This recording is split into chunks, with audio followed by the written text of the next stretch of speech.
Good morning, everybody. Welcome to week 3. I hope now you have gotten used to how things are working for us online, and very good to see you all. I am excited about what we'll be doing this week, and we have a grand topic to tackle: undecidability.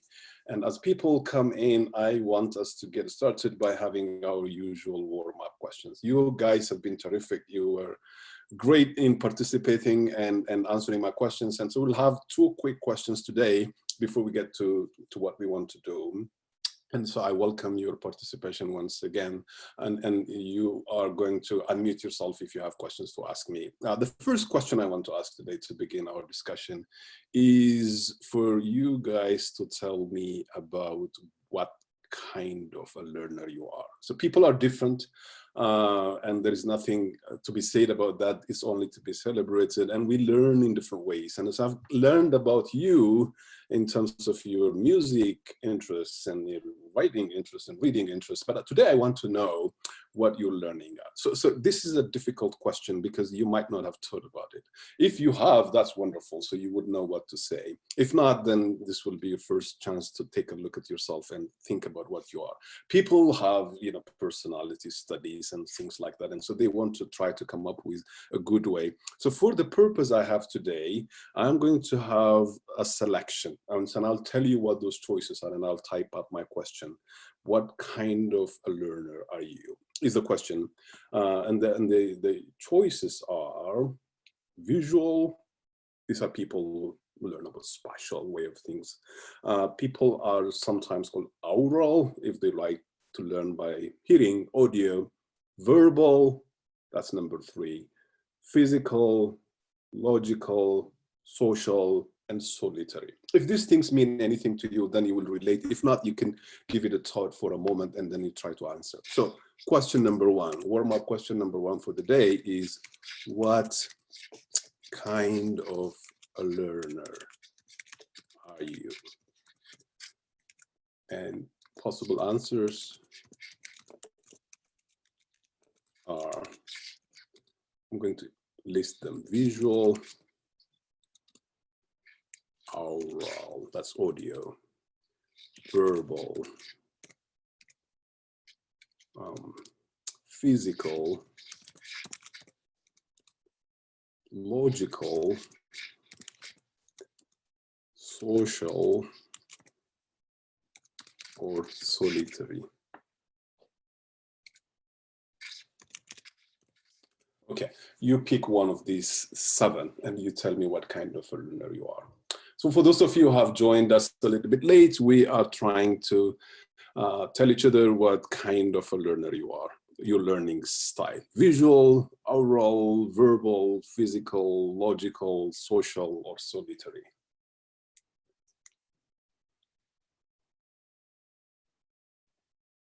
Very interesting.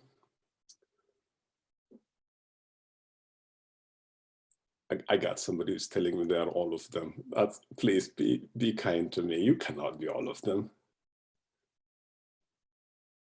All right.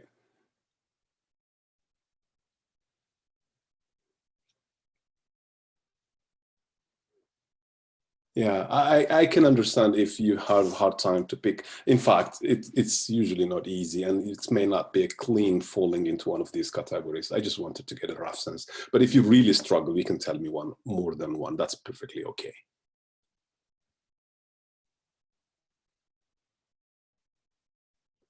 Yeah, if you learn by messing up with things, then you're in a great place. Computer science is not a bad place to be at, and you could say, I don't know. Yeah, you pick.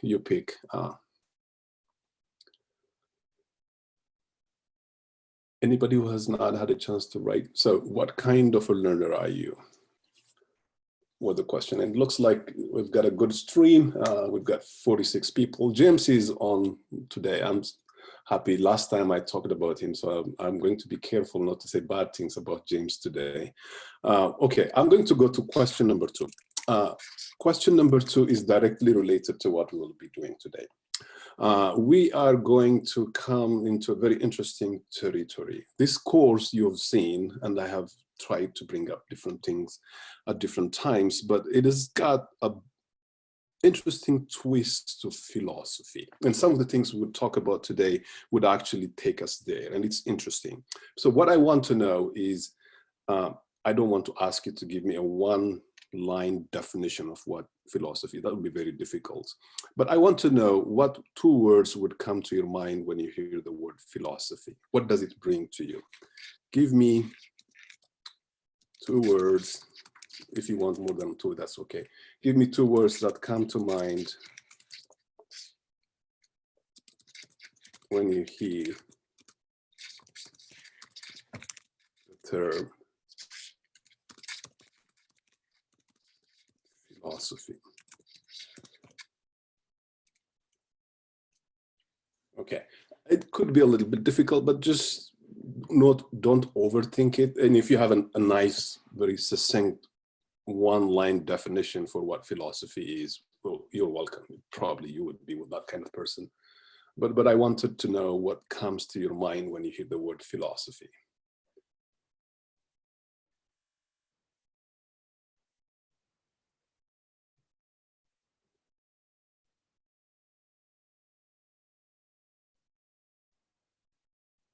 Very, very interesting answers.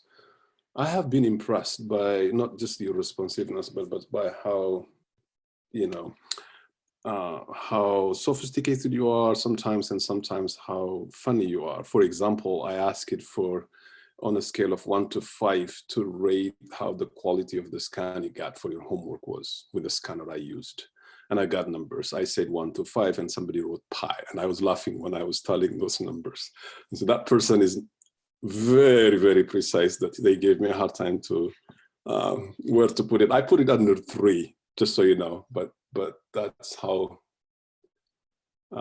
precise you're trying to be in answering my question. So what two words come to mind when you hear the word philosophy? And the motivation for asking that question is we will be on kind of having a little bit of that territory touched today in what we will be discussing.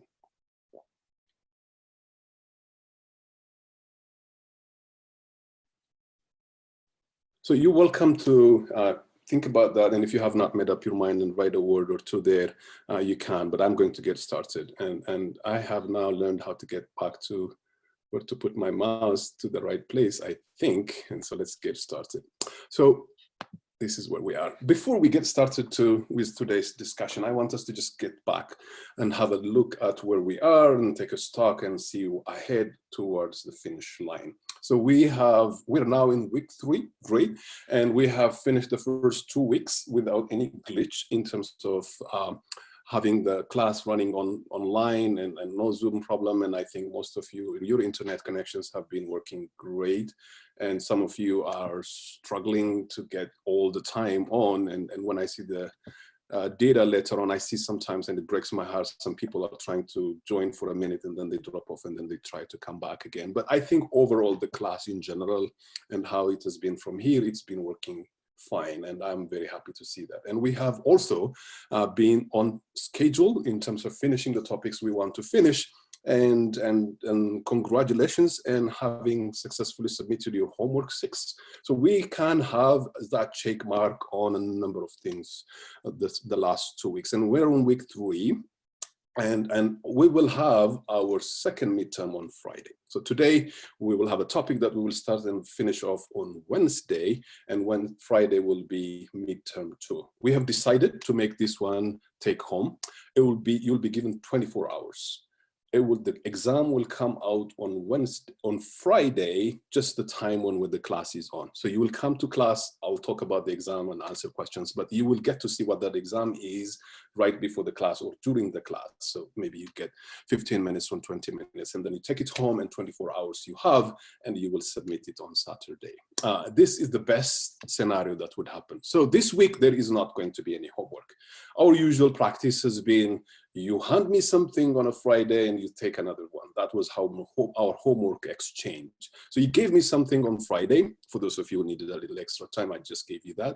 But I did not give you mine, because this week will be the week where we will have, instead of a homework 7, a midterm. And I think this will be a very interesting exam that would make us look back at what we just did in the time we have done the last 2 weeks after spring break. And we will just go a little bit back, not so much to do things that were covered before. But I would like to test you. I would like to assess you. But I think, quite frankly, I'll also like to give you a chance to work with the material we have been working. So think of midterm 2 as glorified homework 7 or something of that kind. But you get a shorter time and smaller problems, but you'll get 24 hours to work on it. So make sure that you will be there on Friday to hear, take the exam, and then bring it back on Saturday. It will be submitted on Osmo. The other 2 weeks, homework 7 and homework 8, will be the way they are displayed there. And the final will also be a take home. The format of it, what I will ask in it, will just a little bit, to some degree, depend on what you tell me on the survey. And many of you have done that in a great way. And so we are, I think, in good shape. This is how our 2 weeks have been. And we are now in week 3 in good shape and starting our topic. So today, and I should probably qualify this and then say this week, we'll start today and we'll finish on Wednesday. We're going to prove a giant result. One of the most philosophically important theorems of the theory of computation. And now you see why I've asked you to reflect on what the word philosophy invokes to your mind. And so we have a course that I like to call Theory of Computation. You know it by the name Automata and Formal Language, which is exactly the same thing as what this one is. But one of the things that is philosophically important in this theory is that it's kind of a bit disappointing. There are problems that are algorithmically unsolvable. And we are going to look at one specific problem that is algorithmically unsolvable and prove it. And so the goal of the discussion today and what we'll be doing on Wednesday will be to prove that. And this algorithmically unsolvable was made precise by the discussion we have had around what Turing machines are and the precise definition we gave for what an algorithm is. And so we'll get to this one, but you may get disappointed in the fact that the computers that you love, the ones that are making us now have this session, regardless of where we are, and you've solved all kinds of great problems using computers. And I'm sure the first time you wrote a program, you were excited about being able to say, here is a machine, if only I know how to program it, if only I know how to tell it, it should be able to do almost anything. And so it kind of comes as a disappointment. There are problems that are not like that, that are not solvable. And so first, let's make our universe a little bit more precise here. We're not saying we're not solving the problem in the world. No, we mean things that could actually be posed in the form of being able to be, algorithmic, things that we would work on a computer, not solve the climate crisis or something like that. It's not problems of that kitchen, but things that are algorithmic, and still there are problems that are unsolvable. That's what we were to get to. And so this specific problem, we'll give it a name and look at it and prove it. And the more important thing for us will be to prove it. But I want us to consider one thing that probably is very, very familiar to you now. And without feeling any kind of leaving anybody out, I could say the class is 90% computer science, and then maybe occasionally we have slightly different kinds of variations in engineering or data-related fields. But all of us, we can fairly say the whole class is about computer science and computer science literate people. And so this word, software verification, should be something that you can associate with. And so consider now this scenario, this situation. You have a program. It's written in some language. It's a concrete program. It's a working program, and we'll call that program P. And we've got another thing that is a specification, a very accurate, a very mathematical specification of what that program is supposed to do. And I'll call that spec of P. For example, if the program was about finding the largest number in a set, then this specification would tell me, would say whether that program has actually found, when it's given a set, that it finds the largest element. Or it's giving me the sum of these numbers, or it's going to sort them. So it's given some input, and its task was to sort. And so the program is given, and then the specification says that this program is supposed to sort elements. So now I'm going to ask myself a question. Can I write a program? Or I can ask you, this is not a warm-up question, this is a deep question. Can you write a program, Q, that would, when it is given the program P and the specification for it, P, verifies that this program P actually does perform as it is specified in spec P. If you do this, then it means you would have now an automatic way to do software verification.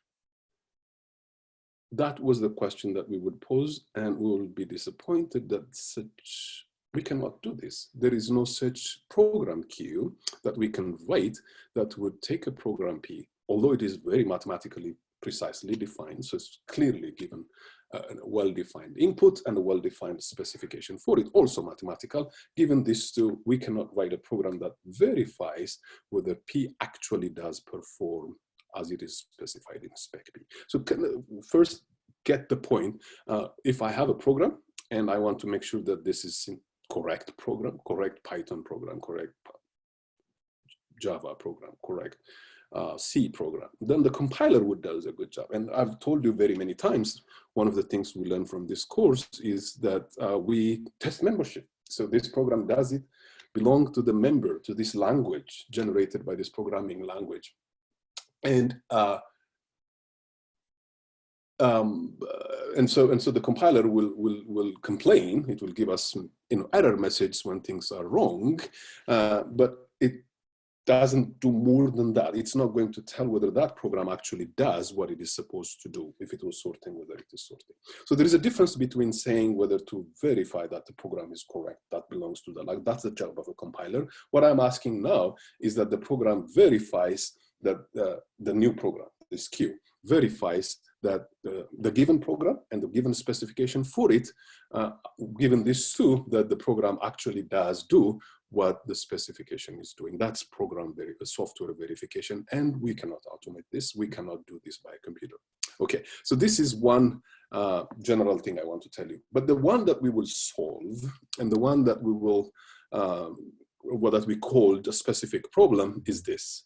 And now this will take us back to what we were doing on the last two lectures when we were looking at decidable problems. We had two sets of lectures, and we had established kind of a way to say these problems. We have a name for it, and then we subscript it with what machine we are looking at, with one context. And so we looked at things that were around regular language, we looked at things around context-free grammars. And so when we were regular language, we were using DFA. And when we were talking about context-free grammars, we were having this subscript called CFG. Other than that, the A there was about acceptance. So we're going to turn this one and look at the biggest thing we have so far, and that will be Turing machines. So ATM will be the language where it takes this input M, where M is a Turing machine, and we're going to see whether M accepts W. This one is very similar to, or kind of, not very similar, but kind of the software verification problem I told you about. And so it is trying to, so we're going to determine whether M accepts W. And so that's what ATM is. And the theorem we have is that ATM is undecidable. Go back and remember what ACFG was doing. That was decidable. ADFA was decidable. But ATM, this language acceptance problem, this decision problem, whether M is a Turing machine and M accepts W, is undecidable. So we're going to prove this theorem. We're going to prove this theorem, not necessarily get exactly to finish it today, but we'll finish by the time we get to Wednesday. But we want to have a smaller theorem now. So this one is undecidable, is a statement we have. And if you remember the way we have been doing so far, I would just tell you the result like this, and then we would spend time and when it was decidable, that is. And so we'll go ahead and present the Turing machine that does the job. That was how our proof was. This is not one of those. This is undecidable, and so we cannot present a Turing machine because there doesn't exist. But we are going to at least now do something. And when we finished the decidable language discussion last lecture, we put them in some containment kind of classes. And so we say regular, context-free, decidable, and Turing recognizable. That was our biggest one.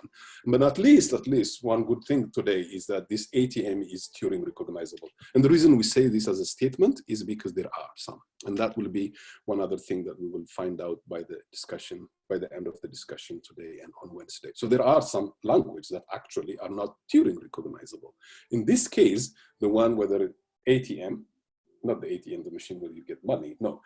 Acceptance when the machine is a Turing machine, and what we are accepting is that Turing machine accepts W is undecidable, but the same language, this decision problem is Turing recognizable. So we'll start with that by just making sure that we are on board on this, and then we'll work our way to showing that it is undecidable.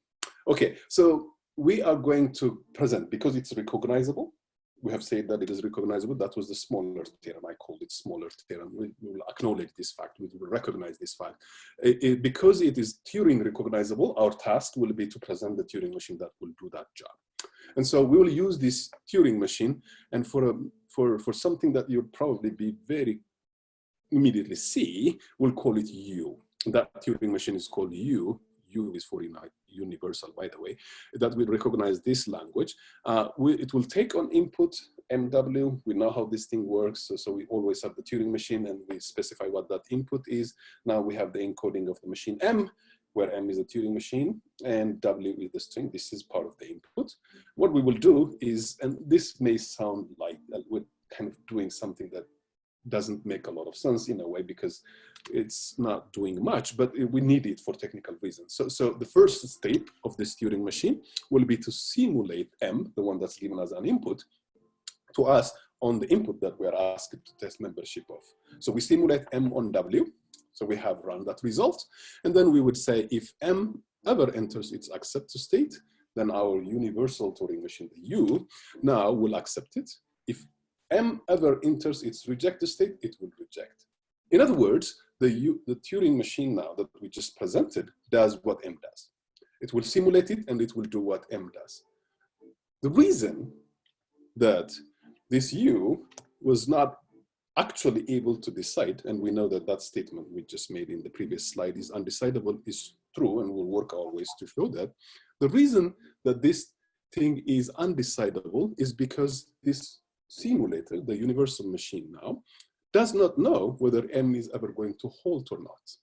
And so it will do what M does, but if M is going to loop forever, then U does not have a way to know that, and therefore it will also loop forever. And so it cannot decide it. So it will do only after M has reported something that we will do.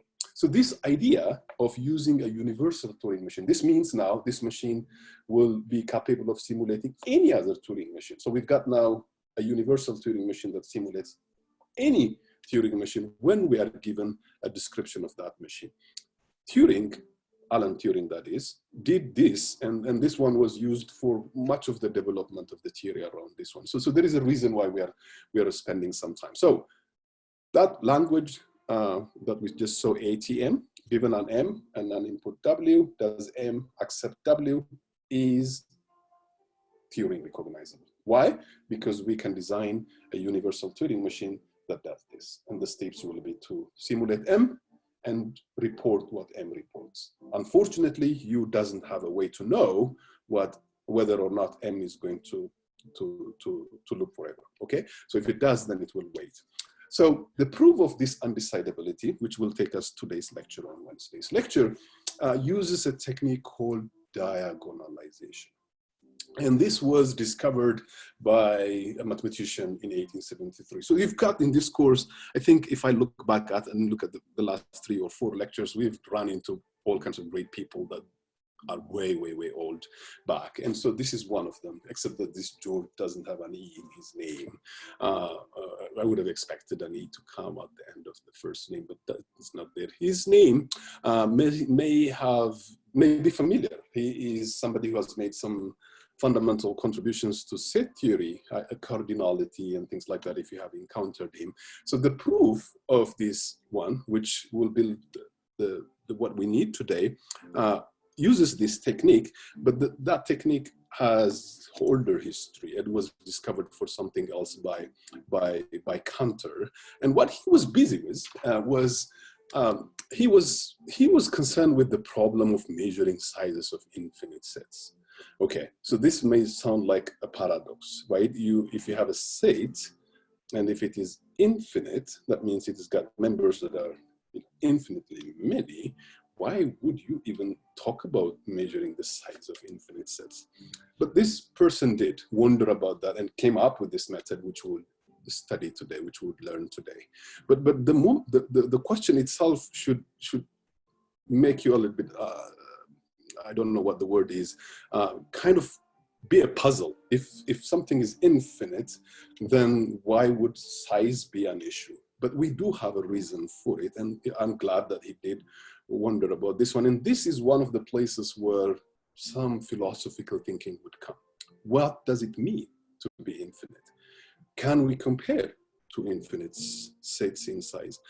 This kind of reminds me something I felt long time ago when I was elementary school, and they told us there's if you have a number and the square root of a negative number, that's undefined. And I was happy, and so that's how we would learn things. And then later on in high school, they told us, no, there is actually a meaning to it. And I was disturbed by it. I mean, it's not real. There isn't anything like that. Why would a number, a square root of a negative number, be something that would be meaningful? And then they told us, okay, that's called complex number, and so we've got the real part and the imaginary part. And I said, okay, then it must be then something that's just out of imaginary thing. It's not really real, except that later on when I took some physics courses, I saw there was some significance to that complex number and the real and the imaginary part. They actually had meaning and something that you can associate, in that case, physical phenomenon. And so when this person, and he knows that he goes into philosophy quite a bit, he was aware of that. When he looks at this infinite sets and so on, it was not just like, he doesn't have anything more important to do than to try to count things that are of infinite size. Actually, they are useful. And one of the uses, and the reason why I'm studying them now, is we are going to make use of that technique, especially used for this one, to show something else in what we would do. So when we have two infinite sets, can we tell whether one is larger than the other? Or as weird as it may sound, they are infinite, but is one larger than the other? Or are they of the same size? And so what he did was clever. If you were to say, and this is why he is in set theory about cardinality and things like that would come. If you were to say, I have a set and I want to know its size, then you will tell somebody, okay, go count it. So if you want to know the size of a set, you've got members, go count them, and that will be the size. And this will work just fine when it is finite. I'll go count, and so I'll say 3,588. And then the next time I'll have 5,002,665 will be the number of it. That will be the size, right? But if it is infinite, then I don't have a way to count, but I still want to talk about the size. And that's what Cantor had done. And so the way he came up with is, if I have two sets, and this one will work to compare two sets, and that's how the counting would actually be meaningful to us. So if I have two sets, and if I wanted to compare the sizes, and when they are potentially infinite, even if they are finite actually, and if I wanted to show if they are of the same size, then I will have to find a way to pair them up. So I've got everything that is from one set now with these ovals, and everything from this other set with these boxes. If I have a way to pair them, and I did this successfully for every single one of them, then I can say they are of the same size. And so this is the idea he came up with, to say, if I have two sets and I want to determine if they are of the same size, come up with a way to pair them up this way. That way, you would not have now to count the first, count the second, and then say, okay, they have the same elements, because I counted them and I verified that they have the same. When it is finite, you can do this, but the good part of this one is it can be extended when these sets are infinite. And so that's what this broken line, the dotted lines there try to show you. So we need to make up be more precise, and so I'm going to introduce. So the idea of having to show the sizes, the equivalence being the same of two sets would be to pair them up. And so if we have a set A and another set B, and I have a function f from A to B, We'll call that function one-to-one if it never maps two different elements to the same place. Then we will call that function one-to-one. Okay, so the f of A is then different from f of B whenever A is different from B. That will be what f is one-to-one would mean. Okay, so we'll call the function from A to B one-to-one whenever it's the case that no two elements from would map to the same place. Whenever I have A and B different, A and B are taken from B, what I get on the B side, the function of it, f of A will be different from f of B. If that happens, that function is called one-to-one. And we'll call the function onto if we hit every element of B. So there is no element of B that is left, that is. So if I take any element B, small b from B, then there is a corresponding A in the capital A, such that the function of A would be equal to B. That will be called onto. So one-to-one tells no two elements map to the same place, whichever place we start. Onto says every element in B is taken care of.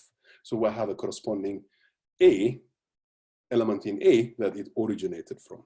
When both of these are satisfied, we will call F a correspondence. So a function is called a correspondence, or a mapping is called a correspondence if it is both one-to-one and onto. When we have this one, then we will say we have established a correspondence between A and B. So that was some technical definition. So what does this mean? This means that if I have two sets A and B, and if they have the same size, they will have the same size if there is a correspondence F that takes me from A to B. A one-to-one function and an onto function at the same time. So in a correspondence, every element of A maps to a unique element of B, and each element of B has a unique element of A mapping to it. That's what it means. I'm writing them now in words. So what a correspondence is, in other words, is then simply a way of pairing the elements of A with the elements of B. All right, so we have established one thing now. If we wanted to compare the sizes of two sets, including sets that are infinite, instead of going around and counting what A has, what B has, and then reporting back whether they are the same or not, we will find a correspondence. If we find a correspondence, that will take care of everything. Everything in A is mapped to everything in B in a unique way, using a one-to-one and onto function, which is what a correspondence is. Then the two sizes, the two sets A and B would then be called of the same size. Okay, so that was some definitions we took care of. Let's work with an example. And so let's take this simple example that says we have the set of natural numbers, the ones that we know, 1, 2, 3, 4, 5, 6, 7, 8, it goes on like that. And let's call E the set of even natural numbers. That would be called 2, 4, 6, and it goes on like this. Using Cantor's definition that just we saw of size, N and E have the same size.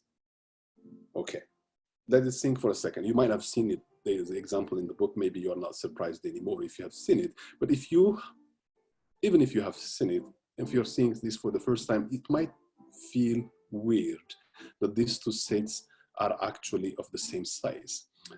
Before we get to that weirdness, let's first just make sure that we agree with Cantor's definition of size, and we can find a mapping that takes us from N to E. So all we need to show that there is these two sets are of the same size is for us to come up with a mapping that takes us from A to E, which is a correspondence. That mapping has to be a correspondence, one-to-one and onto. And that function is simply just f of n is equal to 2n. So if I take this function, it will map everything that we see on whatever n would have been, 1, 2, 3, and f of n will be twice that, 2, 4, 6, and so on. So you see what you see on the left is what the set of natural numbers is, n, and what you see on the right is what the set of even natural numbers is, 2, 4, 6, and so on. So we can find, in fact, nothing will be left out, and there is a one-to-one pairing or a correspondence, and therefore these two sets are the same. And the reason I say this one is weird is if you were to, and this is where it gets philosophical, and you may actually want to think over this over coffee for yourself, and so, or tea, sorry. 1, 2, 3, and so on, all the numbers were there. That is what we called n, and this E seems to be taken out of n. It has got all the natural numbers, and I just selected the ones that are even. In fact, I've got the odd ones. So I could have had another one called O, odd numbers, and it would have had 1, 3, 5, and so on. what I would think is the set of even natural numbers, E, plus the set of odd natural numbers, O. That's what n is equal to. In other words, E is a subset, a proper subset of n. And yet, I'm calling them they are of the same size. This is weird. This is just like the real and imaginary number I felt like when I was in elementary school. It just doesn't make sense. But if you allow yourself to think about it a little bit, and you know what it means for two sets to be of the same size, then you will be comfortable and you will take it. And so this will be useful for us to actually say these are of the same size. They are infinite. That's why the paradox is coming to you. They are infinite, but they are of the same size because you can count them in this way. And so it is strange, but it is true. These two are equal. Okay, so now we have something. This set of natural numbers is 1, 2, 3, and so on is going to be a tool for us. So we'll call any set countable, either if it is finite, that means we can actually do count it with, you know, the usual way, the old-fashioned way, or it has the same size as a set of natural numbers. If either of these two are true, we will call the set a countable. So the set of natural numbers now is going to serve us as a device to tell whether another set is countable or not. And so I told you this natural numbers and the even ones was a strange example because it looked like they should not be of the same size, but they turned out to be of the same size using Cantor's definition of same size. But let's have another one that actually is even stranger. And this time we're going to look at positive rational numbers. We will call them Q. And Q will be the set of numbers that I can write as numerator over denominator, M divided by N. And both M and N are natural numbers now. And so when you look at like this, I've got the natural numbers and I've got, you know, all of it, the infinite set. And then I am able now to take one number and divide it by another. And I've got many, many choices for just one of the numerators. Let's say 1. I've got that infinite set possibilities to have one possible values for Q. And then I can pick another number, let's say 2. And I've got the entire N now available to me. And then I could pick another one. So it seems like this Q has to be so weirdly big. I mean, it's got infinite numbers to begin with. And for every single one of them, I've got another infinite number of things that I could, you know, have numerator and denominator combinations. So it seems very big, but you'll be surprised that this one is also countable. It means it's the same size as N is. Very, very weird, really weird. So what we need to show, if this is actually going to be true, is to find a way to find a correspondence between Q and N, which is our basis for deciding whether something is countable or not. And so we're going to count these elements of Q. That weird set, that big one. So we're going to count and demonstrate that there is a correspondence, a one-to-one mapping with the set of natural numbers N. And so for this purpose, because we are tasked with this thing and we have nothing else to do but to count them, we're going to list all of the elements of Q. And we're going to list, because it is infinite, right? We're going to list this one in a little systematic fashion. And we're going to use an infinite matrix for listing the elements. And so this infinite matrix will go row-wise and column-wise in an infinite number of times, right? But it will have, for row I, it will have all of the numbers in row I will have their numerator I. Okay, so the first row has got 1, 1, 1, 1, 1, 1 as a numerator. What is different is in the denominator, and we've got the entire natural numbers on the denominator. That's row 1. Row 2, I'll have the numerator is 2, and then I've got all the natural numbers in the denominator. Row 3, it goes on like that. Column-wise, the column J will have all the numbers in the denominator instead of the numerator now. So in column 1, I've got all the denominators 1, 1, 1. In column 2, I've got all the denominators 2, 2, 2, and so on. So if I take row I and column J, that number will be I divided by J. Basically, that's what it means. So I've listed them. So I've got a way to organize them. And so my task, and I am forced to do this, I have to count this thing. Okay. And so I've got it organized in this machine. So how do I go about it? First, let's think about what would happen if we were to go this thing row-wise. I'll start with row 1 and I'll start my counting. it will go forever. So I have no way getting to row 2. Before I get to row 2, life will be over. It will be infinite, right? So you keep on forever. And so there isn't any chance for us to even come to row 2. So that doesn't work. Let's try it colon-wise. Same thing. I can start with colon 1, keep on counting, but before I even get to colon 2, it will be running forever. So there is no way. But there is a better way for doing this, and that is going to be looking at these numbers along the diagonals. At least it will make us make progress. So we'll start with the diagonal. The diagonal, by diagonal now I mean, first it will have just one element, the next time it will have 2, then the third time it will have 3, and so on. So just like what you see in the picture. So I've got 1 over 1, and then I come to the next one, 2 over 1, and 1 over 2, and so I go on this way. So in this circular fashion, along the diagonals, we are going to count them. So if we do this now, there will be some, other than sometimes when we will keep to, for example, 2 over 2 and 1 over 1, they are the same thing, they're basically 1. So all of these numbers will repeat. Other than those, every other one will be unique. And so if I do take care of that, then now I have found a way to enumerate these things in a one-to-one mapping. And so I can go back now and make them correspond with what the set of natural numbers would be. So this is very nice, clean and good way to list something that, to begin with, Q sounded like a horrible idea to say that this is going to be of the same size as n, because I've got, you know, as you can just see from this matrix itself, one of the columns or one of the rows is what the natural numbers looks like, isn't that? I mean, you've got all the natural numbers there, but I can turn this one and make it correspond, have a one-to-one mapping with the set of natural numbers. And therefore, this becomes countable. I have a way to count it. And this visual illustration of how these things are organized will tell us that it will be. So when you see this now, you could say, okay, now I learned the trick. So now I know I can then do anything, any set, and then try to turn it into having a correspondence with the set of natural numbers and make it countable. And you would be wrong. There are actually some infinite sets where we cannot have a correspondence with n. And such sets are called countable. When we can find a correspondence with n, we'll call that set countable, the same size as n. And when we cannot do that, we will call that set uncountable. A good example for an uncountable set is a set of real numbers. So Q was the thing that we could write as rational numbers, right? Now, R is the set of real numbers. Everything is allowed now. That one is uncountable. And that is what countered it. Okay, so now that's why he gave us this diagonalization method. So he proved that R, the set of real numbers, is uncountable. In other words, there is no correspondence that we can establish with the set of natural numbers, and therefore it's uncountable. The method he used for this is called the diagonalization method.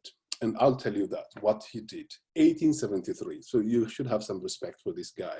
And he sat down there and tried to prove this one, to show that R is uncountable. And he did show this by finding that there is no correspondence that exists between the set of natural numbers n and the set of real numbers r. And so the proof for this one is by contradiction. And what we will do is that we will suppose that there is, in fact, a correspondence f that exists between n and r, and we will show that this function that we are hoping, that we are claiming for the purpose of arriving at a contradiction, fails to work as it should. And therefore, there will be a contradiction, and r will therefore become uncountable. So for there to be a correspondence, for there to be a function f that would map r to n, every pair, f must pair, or it should have that pairing that I described several slides ago, between all members of n and with all members of r. If we find one number in the set of real numbers, and we'll call that one x, that is not paired with anything in n, if we just exhibit one such x, then we have failed f has failed, and therefore we will say it doesn't exist because here is an x that I found that there is no way to find a corresponding number in N4, and therefore the assumption would not be true. So our task now, or Cantor's task to be exact, because he's the one who did this one, is to find such an x. And so the way the book describes it, and it would have been an extremely difficult thing and probably a little bit ugly thing to do, to in a very abstract way to talk about x, is possible, but the best way to think about it is by constructing it. So we'll exhibit one x and we'll construct it. And we'll construct that one with a concrete example, or via an example, as I will show. So we'll choose each digit of x. Now remember, this is a real number. This digit of x to make it different from one of the real numbers that it's paired with an element. So we'll make it one at a time. We'll make it one at a time. We'll construct x such that it will have decimal numbers, such that whatever it is that we put in one place is going to be different from whatever we put in some stage. And we're going to do this for every single place. And so we will demonstrate that for each one of these decimal places, we have shown that it is different. And by the time we finish, we are going to make sure that x is different from any real number. So we do this one at a time. We work with only the decimal portion of x, and we make sure that it is different from what is there in a specific place. But by having the digits chosen, so that each time it is chosen to be different, by the time we finish it, we will make sure that there is no such number that exists that has been mapped to x. That's how the construction for finding x would work. And so I've got this one in one slide, and we are left with only one slide. And I'm going to be mindful of those of you who have class at 11. So bear with me with this example, and this will be the last one you would see. And then the next slide is going to be just the conclusion to say what we have. What are we up to? We are up to doing what Cantor did, trying to show that there is no mapping that exists between the set of real numbers and n, the set of natural numbers. And we're going to construct an x that says, here is an x that doesn't exist anywhere else in our mapping that is supposed to exist, the mapping that we assume that exists, and we want to show its failure. And so we're going to cook up some examples, and we have the set of natural numbers on the left, and we have our f, the one that is supposed to do the one-to-one mapping. And it doesn't matter what numbers we put here. These are hypothetical numbers. What is important is how we're going to construct the x that is going to be absent from any number that could exist here. And therefore, there is no way we have an n for it. That is what we want to do. Otherwise, these numbers could be anything else. So what you see with the green box is the hypothetical f we have constructed. And what you see with the yellow box is how we will construct our x so that it defies the purpose. It will say, this x, there is no way we will have a corresponding n for it. Therefore, there is no mapping, is what we will end up. So we've got that one. And what you see in the text, I've written a lot of things there. It's just to help you. Don't be bothered too much by it. I'll tell you verbally what is going to happen, is how x is constructed. So we're going to construct this desired x that is going to demonstrate that this thing is going to fail by looking at only its decimal location. So the number itself is not important. What is the decimal place is important. So x could have been whatever it is that we say in the bigger number, but the decimal is how it's going to be unique. So what we are up to, our objective is to make sure that this x that we construct is going to be different from f of n for any n. So there is no n that satisfies it. That's what we want to do. So we'll do this one at a time. We'll do this one at a time for all of the n's. So like Cantor did, we are going to work with this one all the way through, but we will construct it just enough to show that it doesn't exist. We're not going to take forever to go through all of the n's. We'll show that there is an x that we can construct so that however long n takes and we go forever, we will not find an x that will be represented with this mapping is our goal. So let's do the first two steps. So to make sure that x is different from f of 1, what we would do is go to the first, because we are looking at f of 1, the first decimal place for x, and look at what f of n is. And that is 1, 3.14, and so on. So we've got a 1, and so we choose anything but 1. That's what we want to do. So in that particular place, we choose that decimal location. For x, we choose anything other than 1. We choose 4, for example, in this case. We go to the next one, the second place. The second decimal place here is a 5. We choose anything that is not a 5. Let's say, for example, a 6. And so we go on like this. By the time we're done, if we ever get to the finish of n, then this x will never be found in this one. So there is now one concrete x we constructed that would say that this f doesn't cover it. That means there is no one-to-one mapping, and therefore R is greater than, or is not the same size as n. And that is what Cantor did. But why would we care? Why would we care? We care because this theorem that R is uncountable and its proof, which is the diagonalization method, is important for application in theory of computation, because we can argue in exact same way for how many languages we could have and how many Turing machines we could have. We will have finite number of Turing machines, but potentially infinite number of languages. And therefore, we can say there are some languages that are not Turing recognizable because this one-to-one mapping doesn't exist. That is exactly 11, and so I should stop here, and I will see you on Wednesday, where we will pick up this one, prove this exact thing, and then show that ATM is undecidable. All right, I think I have at least been able to finish by 11. I'm sure you may have questions, but you can ask me on Wednesday, or you can ask me on Oswald. Other than that, I will stop here.